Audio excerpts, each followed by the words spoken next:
Kapiling po natin ngayon ang number 1 female rank powerlifter ng bansa who is one of the two representatives. The other is Reggie Ramirez para dito sa World Games. Si Joyce Gail Weboton na uling beses ko nakita na nag-referee ka pa doon sa SBD National sa may Quezon City.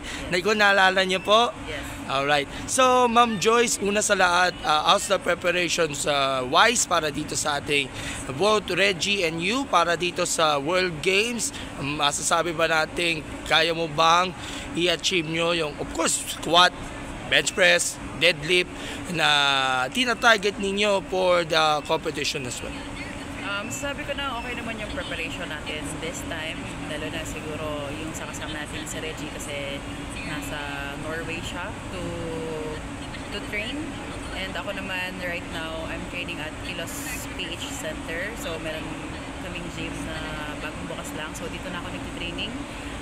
Masasabi ko na syempre excited ako to represent the country for the second time around dito sa World Games natin, and syempre yun, thank you sa mga taong sumusuporta sa sport natin, sa PSC and sa POC.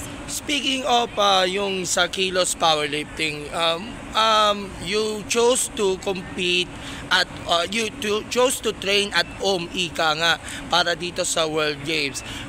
Although si Reggie ay nasa Norway na para mag-prepare, anong kahalagahan na ito na mag-training ka doon sa mismong battleground mo dyan sa Kilos para dito sa nasabing event, and makakasama nyo rin sa mag-training yung mga kapwa mo ring mga products ng Kilos Powerlifting? Actually, malaking bagay para sa akin yung training ko ngayon ay meron kaming makakasama na isa pang atleta to help us with wrapping, with assisting with our warm-ups, ganun. Kasi for the longest time, pag nagko-compete ako sa ibang bansa, palaging dalawa lang kami.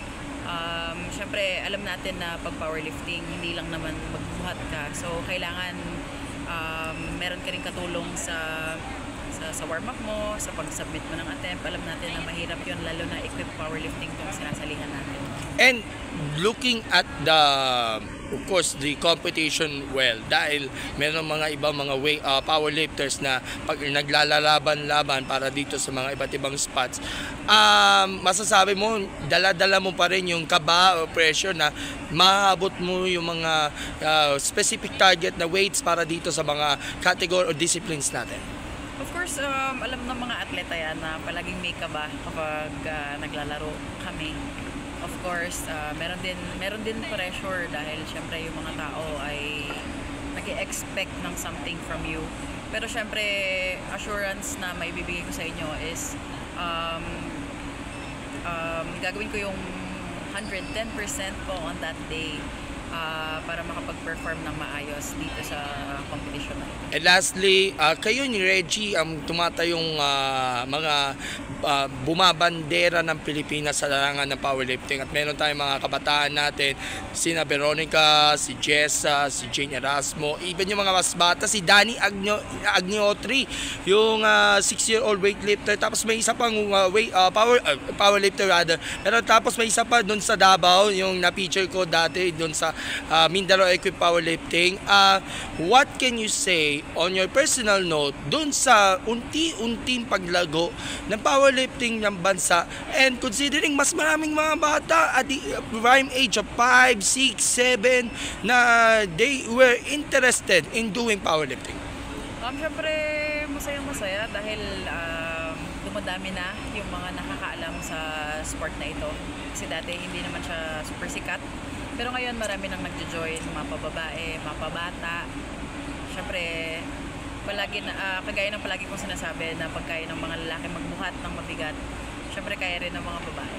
Alright, Ma'am Joyce, baka may gusto ko yung panawagan sa publiko at magpasalamat na sa mga taga-support. Unang-una, salamat sa lahat ng mga sumusuporta sa amin, sa Powerlifting Association of the Philippines, sa mga sumusuport sa akin personally sa SBD Philippines, Dear Diet, Whale para sa aking supplements, Equinox Athlete Management, and also yung Kilos Powerlifting, syempre. Alright, thank you so much, Joyce. Bakikibalita ulit sa iyo ni Kuya Reggie, and good luck and God bless and see you soon.